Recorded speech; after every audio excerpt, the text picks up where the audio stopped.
waa BBC oo aad ka dhageysanaysaan mawjadaha gaagaaban efemyada magaalooyinka qaar iyo barteena internetka ee bbcsomali.com.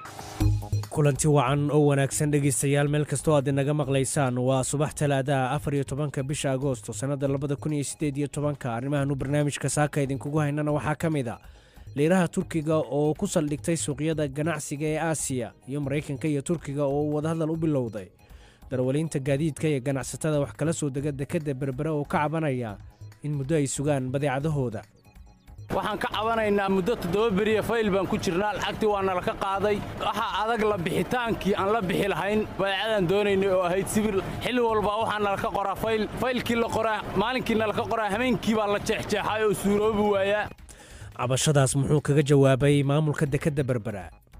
dadka waxaa deeqa cadaalad. imika waxaanu samaynay system la yidhaahdo in la buukin gareeyo. berigii hore isdhexyaac bay ahayd, in hadda waxa weeye sida loo soo kala horeeyo unbaa loo kala seef garaynayaa. maanta markaad buukin garaysato berritole waad la baxaysaa agabkaadii.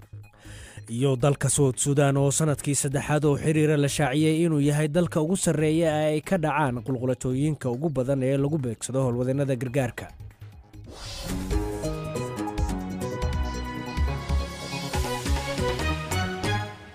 qodobadaas iyo kuwo kale ayaad ku maqli doontaan barnaamijkan uu soo saaray Cabdiraxmaan Xaaji Cadow, anigoo Cabdifaax Ibraahim Caga yarna in la socodsiinaya. balse marka hore sida caadadeed barnaamijka waxaanu ku bilaabaynaa wararka caalamka iyo maxamed cabdiraxmaan sheekh. mahadsaned cabdifataax. dadka isticmaala Facebook ee ku nool koonfurta qaaradda Aasiya ayaa lacag la'aan ku daawan doona kulamada kubadda cagta ee kooxaha ka dheela dalka Spain. waa tallaabadii ugu weyneed ee uu Facebook u qaado dhanka tabinta ciyaaraha, balse shirkadaasi ayaa sheegtay in arrintani aanay horseedi doonin in ay si ballaaran u iibsato xuquuqda tabinta ciyaaraha kubadda cagta. lacagta dalka Turkiga ee liiraha ayaa weli hoos ugu sii dhacaysa suuqyada Aasiya, balse hoos u dhacaasi ayaa u muuqda mid sii yaraanaya kadib tallaabooyinkii ay Isniintii shalay ahay qaaday xukuumadda Ankara. dhanka kale, la taliyaha dhanka ammaanka ee madaxweynaha Mareykanka ayaa wadahadal la yeeshay safiirka Turkiga u fadhiya Washington, waxaana ay ka wada hadleen arrinta uu salka ku hayo khilaafka u dhexeeya labada dal ee ah xariga baadari Andrew Bronson. waxaa ma muuqato socdaal ah in labada dhinac ay ku heshiiyeen sii deynta baadarigaasi. madaxweynihii hore ee Argentina Cristina Fernandez de Kirchner ayaa beenisay eedeyn hore leh oo tilmaamaysa inay laaluush qaadatay xilligii ay ka shaqaynaysay kursiga ugu sarreeya dalkaasi. toddobaadkii lasoo dhaafay ayaa waxaa soo shaacbaxay qoraal uu sameeyey nin darawal ah kaasoo ka hadlay sida uu boorsooyin lacaga u geeyey guriga haweeneydaasi. ugu dambeyntiina caasimadda Vienna ayaa noqotay magaalada ugu wanaagsan ee caalamka looga noolaado. Vienna oo ah magaalo madaxda dalka Austria ayaa caan ku ah dhismayaasha casriga ah, maqaayadaha kofeega iyo weliba doolshada. cabdifatax aad baad u mahadsan tahay. maxamed cabdiraxmaan sheekh ayuu kaasi ahaa oo faahfaahinta wararka caalamka ugu doorka roon inala socodsiinayay. halkaad kala socotaana waa BBC ee dhegeystayaal u diyaargarooba qaybaha kale ee barnaamijka. aanu ku bilowna sida aad warkaba ku maqlayseen, waxaa waxoogaa sare u kaca laga dareemayaa lacagta liiraha ee wadanka Turkiga, taas oo aad hoos ugu sii dhacaysay maalmihii ugu dambeeyey, haatanse ku saldhigatay suuqyada ganacsiga ee qaaradda Aasiya. tallaabooyinkan ay Isniintii qaadeen mas-uuliyiinta Ankara ayaa waxa ay u muuqanayaan inay xoogaa dib usoo yara qaadeen ama sare usoo yara qaadeen qiimaha lacagtaasi. dhanka kale waxaa ka mid a waxyaabaha loo aanaynayo qiimo dhaca lacagta Turkiga ayaa waxaa ugu weyn xiisadda ka dhex taagan Turkiga iyo Mareykanka, taas oo salka ku haysa xabsiga ay Ankara gelisay baadari Amerikaana. arrintaas oo haatan ay labada dal ku wada hadleen oo ay ka wada sheekaysteen. waxaa ka wada hadlay arrintaasi la taliyaha amniga qaranka Mareykanka iyo safiirka Turkiga ugu fadhiya Washington. Cabdiraxmaan Xaaji Cadow ayaa faahfaahinta warkaasi soo akhriyay oo haatan stuudiga ugula soo biiray. Cabdiraxmaan bari noo waran. cabdifataax, xoogaha korukacaya qiimaha lacagta liiraha ay ka sameysay xagga suuqyada dhinaca Aasiya kadib markii Ankara ay Isniintii qaaday tallaabooyin ay kor uga soo qaadayso qiimaha liiraha. aqalka cad ee Mareykankana wuxuu sheegay inuu aad ula socdo xaaladda dhaqaale ee dalkaasi Turkiga haatan soo wajahday. la taliyaha arrimaha dhaqaalaha aqalka cad ee Mareykanka Kevin Hassett ayaa wuxuu sheegay go'aanka madaxweynaha uu canshuurta dheeraadka ugu soo rogay biraha iyo aluminiumka uu soo saaro dalka Turkiga in ay wax saameyn ah ku lahayn qiimo dhaca haatan ku yimid lacagta liiraha ee dalkaasi. agaasinka barnaamijka bariga dhexe ee xarunta woodrow wilson oo horeyna usoo ahaa la taliyaha arrimaha dibadda oo b b c da u warramay wuxuu sheegay in arrintu tahay mid aad u adag xal deg deg ahna ay u baahan tahay. Each side will eventually recognize that the risks and costs of the public. dhinac kasta waxa ugu dambeyntii garowsan doonaa khatarta iyo khasaaraha uu leeyahay muranka shacbaxsan ee salka ku haya danaha gaarka ah ee labada dal kaasoo gaarsiiyey xaaladda meel ay tahay in la xakameeyo. waxaan filayaa intaasi ay wakhti qaadan doonto maadaama dhinac kasta uu u baahan yahay inuu shacabkiisa qanciyo ka hor intaan xal la gaarin. waxay la tahay inay jiri doonto natiijo abuuraysa in la isu gurmado oo xaaladda la dejiyo. hase yeeshee waxaan filayaa in xiriirka Maraykanka iyo Turkiga uu wajahayo maalmo adag. The US-Turkish relationship is in for very rough days ahead. waa tahay haddaba cabdiraxmaan waatay kulmeen la taliyaha amniga qaranka Maraykanka iyo safiirka Turkiga u fadhiya waddankaasi Maraykanka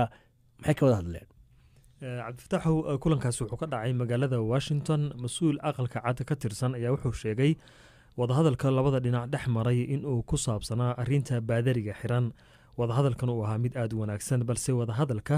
wax go-aan ah oo la taaban karo oo ku aadan sii deynta baadariga kama soo bixin. xiisadda ka dhex taagan Maraykanka iyo Turkigana waxaa sii horiyey ninkani baadariga ah oo Ankara haysato amaba ay xirtay. baadariga Andrew Brunson waxay Ankara markaasi ku eedeysay in uu ka qayb qaatay afgembiga militari ee dhicisoobay oo Turkiga ka dhacay 2 sano ka hor, balse baadarigu eedaasi waa uu diiday isagoo oo sheegay in uusan wax lug ah ku lahayn afgembigaasi militari ee lagu soo eedeeyey. Cabdifatax aad baad u mahadsan tahay. cabdiraxmaan xaaji caddo ayuu kaasi ahaa oo inala socodsiinayay faahfaahinta warka ku saabsan Turkiga ee lacagtiisa oo sare u kac laga yara dareemayo iyo Maraykanka iyo Turkiga oo arrintaasi ka wada hadlay. balse markan siday u shaqaysaa dekadda Berbera? maxaa isbedela oo ku yimid tan iyo markii maamulka dekeddaasi ay la wareegtay shirkadda DP World? haddaba BBC da ayaa u suura gashay muddo ku dhow 2 sano inay gudaha u gasho dekedda Berbera, halkaas oo galaangal dhif iyo naadira u yeeshay waryahayaga Axmed Siciid Cige oo safar shaqo ku tagay toddobaadkan magaaladaasi. Axmed Siciid Cige wuxuu warbixintan soo socota ku eegayaa waxa uu ku arkay dekedda gudaheeda, maraakiibtii ku xirnayd iyo badeecadaha ay sideen iyo kuwa ay qaadayaan intaba, halkaas oo darawallada iyo gaadiidka iyo ganacsatada ay ka cabanayaan in 7 casho ay ku qaadato in badeecadeeda halkaasi kala soo baxaan. warbixintan ayuuna ku koobaya waxa uu soo arkay. dekedda weyn ee magaalada Berbera ayaa gudaheeda aan soo galay markii ugu horeysay muddo 2 sano ku dhow tan iyo intii maamulkeeda shirkadda weyn ee Imaaraadka ee DP World lagu wareejiyay. marka waxa ka socota shaqo weyn baa ka socota, baabuur fara badan baa ku jirta, ilaa iyo 4 markaba waaweyn baa ku xidhan oo iyagu dejinaya. waxay dejinayaan sibir baa qaar dejinayaan, qaar alaaba lagu rareeyaa, qaar waxay dejinayaan badeecado kala duwan, qaar waxay sugayaan xoolaha iyadoo waqtiga xoolaha ay tahay. marka waxa kaloo jira containero fara badan oo la dejinaya. waxaan indhaha ku arkay marka qalab la keenay oo lagu bedelay qalabkii hore oo qaadaya containerada oo soo kuliftiya la yiraahdo, iyo gawaadhida waaweyn ee trailayaasha ee lagu qaado containerada iyo waxyaabaha culculus. marka baabuurta faraha badan iyo waxa ay u kala gooshay sida la ii sheegay badeecadaha ay u kala geeyaan meelo kala durugsan Soomaaliland, meelo kale oo dhulka Soomaalidu ay jirto ay geeyaan. wajaalaha u badnaato xaggan kale ilaa iyo hilka shanaad ilaa iyo laascaanood ilaa iyo Cerigabo ilaa iyo Boorama ay kala geeyaan gaar ahaan badeecadaha. dhinaca kale dekedda waxa aan kula kulmay gaadiid badan iyo dad ganacsato oo ka cabanaya in alaabta la bixidoodu inkastoo buukin la sameeyo haddana in ay maalmo ku qaadato oo intan gaar ahaan shirkadda DP World ay la wareegtay dekedda. magacaygu waa Cabdi Maxamed Yuusuf, gaarigan wata candhameyd weeye. waxaan ka cabanaynaa muddo 7 beriya fayl baan ku jirnaa, lacagtii waa nala ka qaaday. waxa adag la bixitaankii aan la bixi lahayn badeecadan doonaynay oo ahayd sibir, lacagtiina waa nala ka qaaday. xilli walba waxaa nala ka qoraa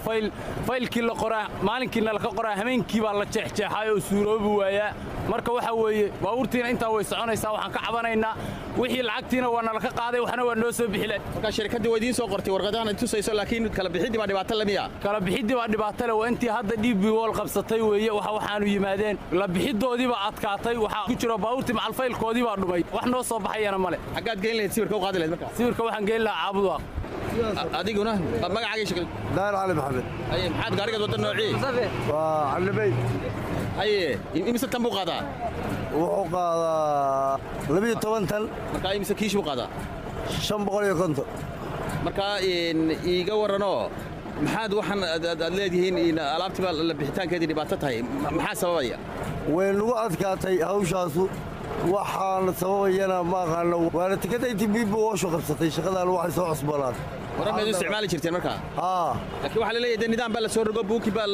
la sameeyaayo buuki markii la sameeyay waqtigaaga aad sugaysaa safkaad ku jiraysaa oo safkii lagu jirayay 7 bari baa joogno 7 bari waa qorayn 7 bari subax walba waa qornaa subaxina waa weynaa fayl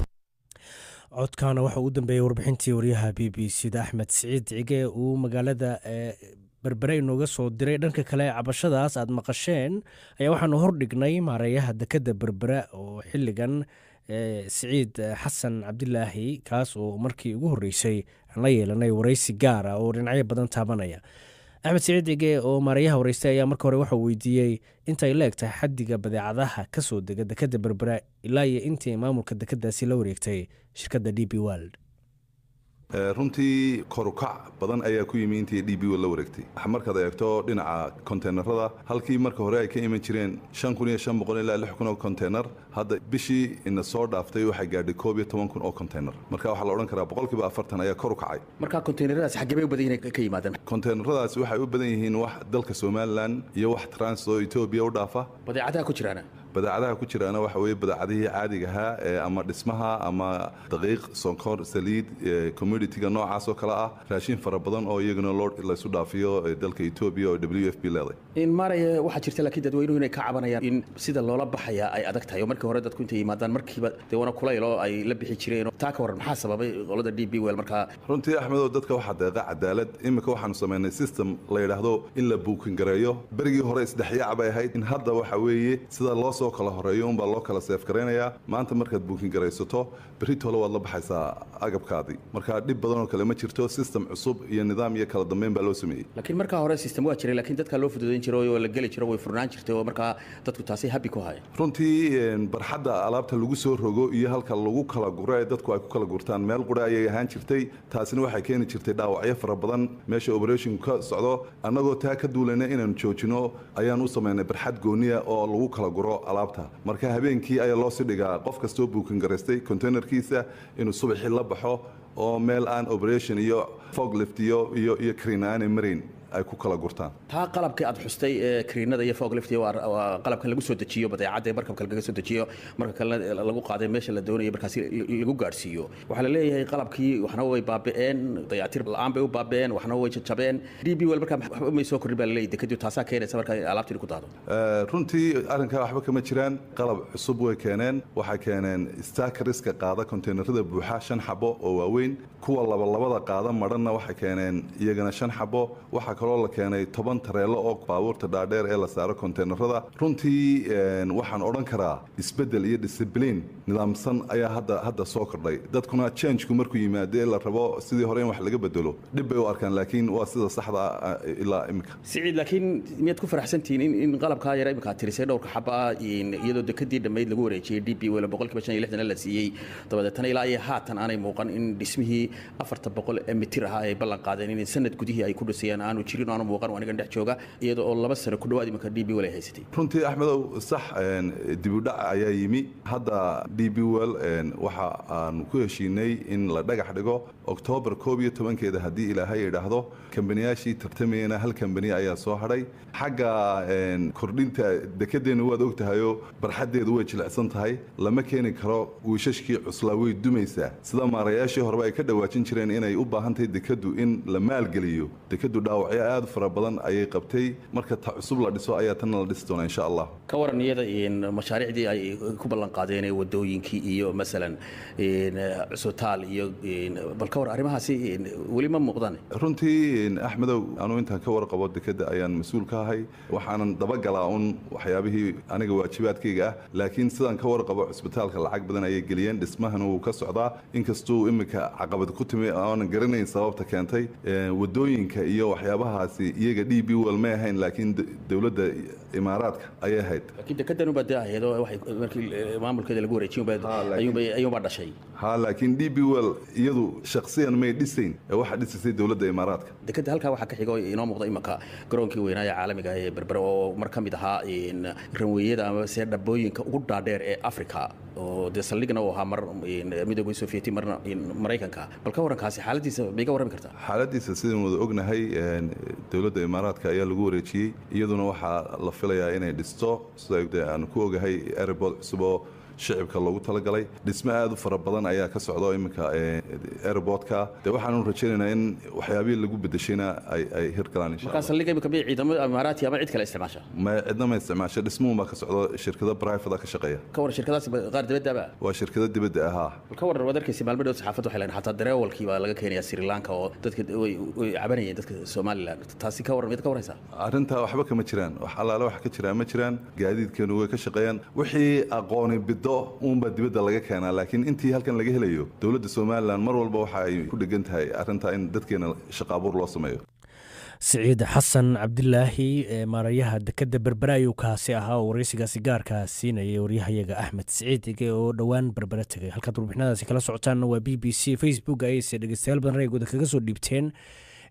cawaale cabdi seed oo ka soo qoray magaalada Garowe waxa uu leeyahay runtii cabashada ka imanaysa ganacsatada Berbera iyo darawaliinta waa arin in dhawaalaba soo badanaysay waxaana sabab ah in shirkadda DP World inta ay la wareegtay maamulka dekadda sidii loogu talagalay aanay dekaddu u shaqayn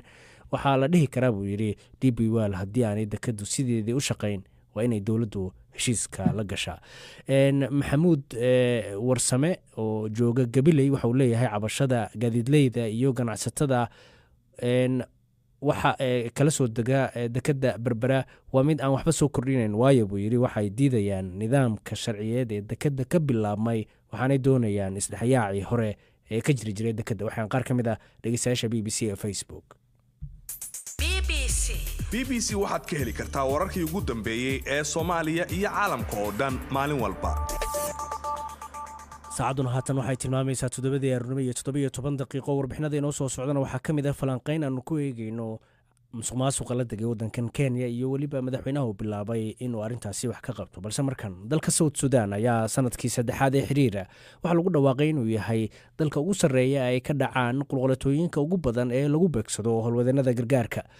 warbixin ay soo saartay hay'ad ka shaqeysa gargaarka ayaa waxaa lagu sheegay in hay'addu ay diiwaan gelisay 158 weerar oo sanadkii tagay lagu bartilmaameedsaday hay'adaha samafalka iyadoo ku dhowaad 3 meelood oo meel weeraradaasi ay sanadkii hore ka dhaceen dalka South Sudan ku dhowaad 4 milyan oo qof oo South Sudan u dhalatay ayaa waxa ay wajahayaan gaajo daran halkaas oo muddo 5 sano ah ay ka socotay dagaal sokeeye ama uu ka socday dagaal sokeeye wariyaha BBC-da Ferdinand Amondi ayaa faafahinta warkaasi inoo diyaariyay waa kan Cabdiraxmaan Xaaji Cabdi oo soo jeedinaya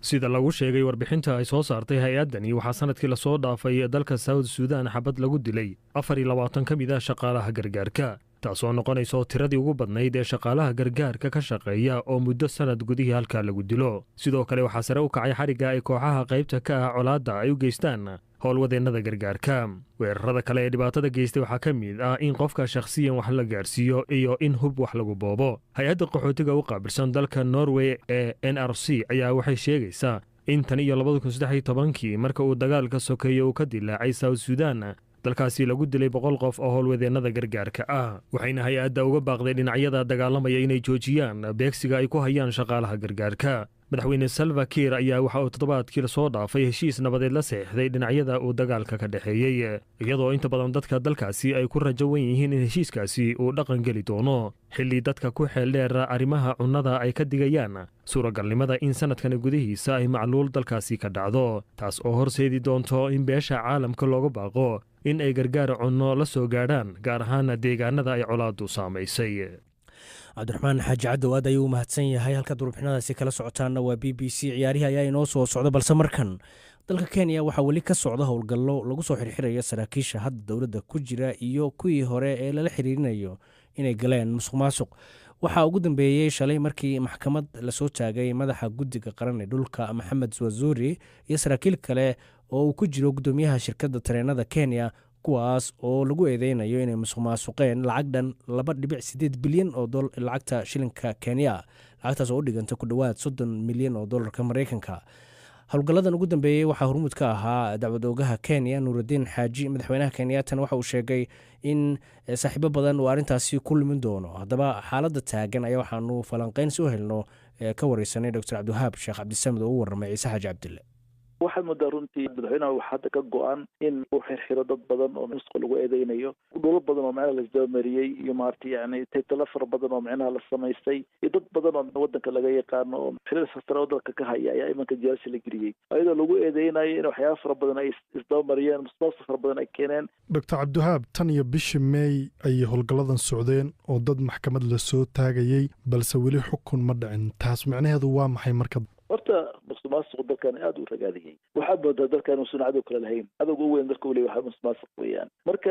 waxaad moodaa runtii musuqmaasuq in meel kasta uu galay maxkamadiiba u galay baarlamaankiiba u galay dowladdiiba u galay societyba u galay yani qof kastoo maanta khiyaana waxaad moodaa inuu musuqmaasuq saameyn moodaa maartay marka maxkamadaha inta badan waxa weeyaan ayaga naftooda waxaa lagu eedeeyaa inay qeybkii musuqmaasuqa maartay kiisaskii musuqmaasuqa la horkeenay muddo fara badan ay ku qaadanaysa qofka ay maxkamadayaan oo qofka marka xukun ay ku ridaan waxaad arkaysaa qofka marka hadda lasoo xiro in haddana yani beel la siinayo oo boon banaanka haddana lagu soo saarayo kadib marka isku dayaya maarata yani faragelin uu kusoo maarta maxkamadiya maartay si marka kiiskaas uu uga baxsado.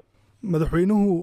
markuu leeyahay saaxiibo badan ayaan lumiyey tan iyo markay bilaabatay dagaalka ka dhanaha musuqa maxaa la filan karaa oo soo socdaa uu madaxweynuhu tallaabooyin intee lagayo qaadi karaa? 4 sano ugu horeysay wax tallaabo qaadi mayna jirin maxaa yeelay in dib loo doortuu rabay hadda laakiin 4 sano ugu dambaysa wuxuu rabaa inuu ka taga magac daduna wasiir soo ahaan jiray ama rag badan macnaha member of parliament ahaa ayaa runtii hadda dacwada ku socotaa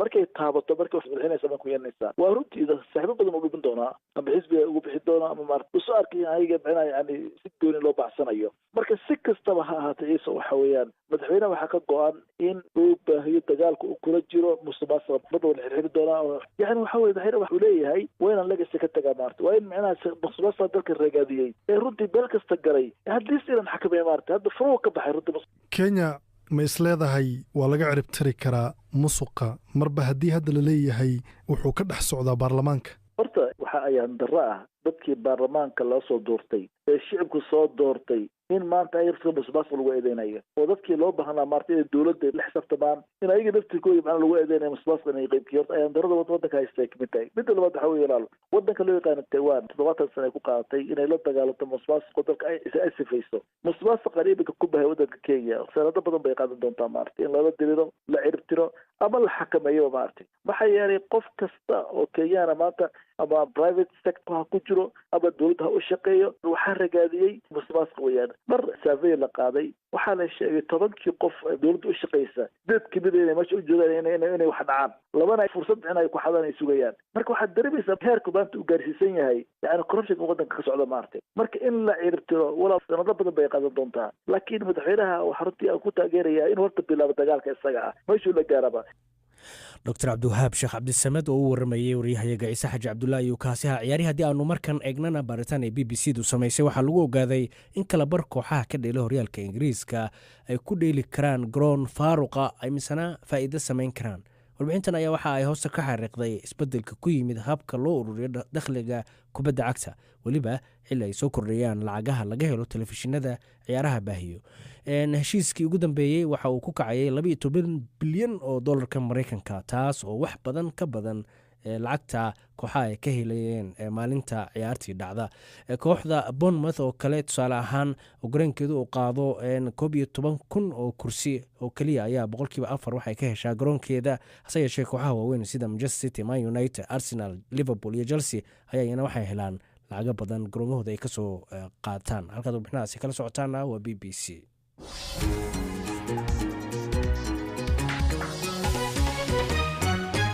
waa tahay haatana taxanaha dadka halabuurka ganacsiga leh Afrika kalabar dhammaan khudradda iyo miraha ka soo go'a qaaradda Afrika ayaa sanad walba halaaba ka hor inta aanan la cunin sida lagu sheegay warbixin ay soo saartay hay'adda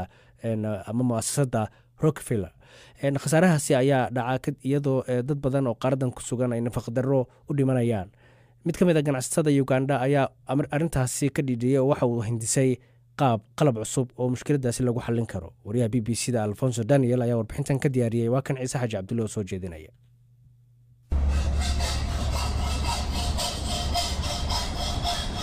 lawrence oketayot wuxuu fadhiyaa goobtiisa uu ku sameeyo alaabaha kala duwan oo ku taallo waddo mashquul badan hortiisana waxaa yeela wax u eg qaboojiye waxaan hadda eegayno waa warshadeenna cusub dhammaadka toddobaadkana waan howlgelin doonaa warshaddana waa diyaar waxayna awood u leedahay inay halkii mar ay miirto in ka badan 150 kiilo oo cambe ah taasoo u wanaagsan suuqa iibiyayaasha ardaygan muhandisnimada baranaya ayaa hagaajiyey qalab biyaha looga saarayo cunnada qalabkan kuma shaqeeyo korontada balse waxaa lagu howlgeliyaa qashinka beerta wuxuuna dadka ka caawinayaa qudaarta si aysan u halaabin sannado badan maalgelinta aan u baahannahay hadda waa $100,000 oo naga caawin doonto in aan bilowno helitaanka meel aan ku samayn karno wax soo saarka warshadda isticmaalidda warshadaha ee aan doonayno in aan dhisno ayayna naga caawin doontaa haddii aan lacag badan helno si aan halkaa u gaadhno qalabkan ayaa la iibiyaa $150 Maraykanka balse ilaa hadda waxa uu iibiyey 7 oo keliya dadka iibsadayna waxaa ka mid ah Lawrence Aptigis Joe Oketayot.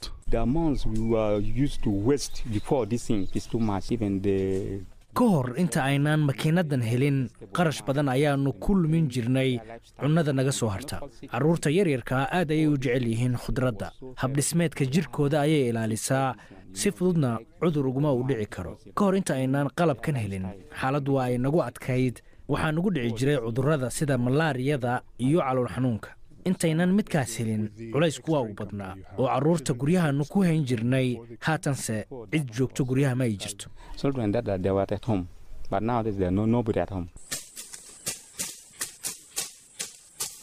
qaramada midoobey waxay sheegtay in qashin saarka cunnada qaaradda afrika ay quudani karto ilaa 300 milyan oo qof sannad walba dalka ugandha oo keliya in ka badan 3 meelood meeshiiba qudaarta iyo miraha waa la daadiyaa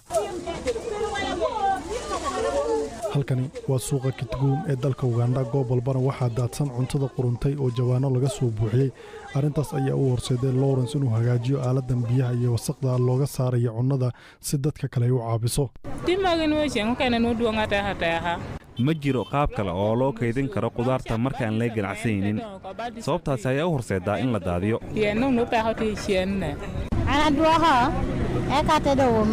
qudaarta aan beeca u waayey waxaan dib ugu celiyaa guriga waxaan siiyaa cambaha carruurta si ay u cunaan haddii carruurta ay dhammaysan waayaan cambaha waan daadiyaa sababtoo ah ma kaydin karo wayna adag tahay in la kaydiyo sababtoo ah waxaan u baahanahay lacag waxaan igu adag in carruurtayda aan ka bixiyo lacagta waxbarashada si ay iskuul u aadaan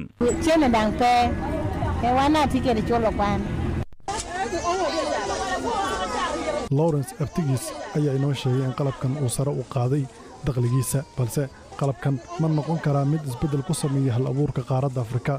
Lawrence ayaa kalsooni ku qaba in isbeddel dhab ah uu keeni karo waxaan doonaynaa inaan kor u qaadno wax soo saarkanaga si aan u gaarsiino bariga Afrika iyo qaybaha kale ee adduunka sababtoo ah waxay la kulmaan dhibaato isku mid ah oo markani waxaa noqon doonaa ninka dunida ugu farxadda badan maxaa yeelay waxaan hawshani ku badbaadinayaa dad badan oo maalin walba gaajoon lahaa codkaana wuxuu u dambeeyey warbixintii uu inala socodsiinaya ciise xaaji cabdulle toddobaadka dambena waxaad dhegaysan doontaan warbixin kale oo ka tirsan taxanaha labuurka afrika waxaa maalgeliyey mu'asasada bill iyo Melina Gates idaacaddiina waa naga intaas waxaan dib u kulmi doonaa labada doornimaad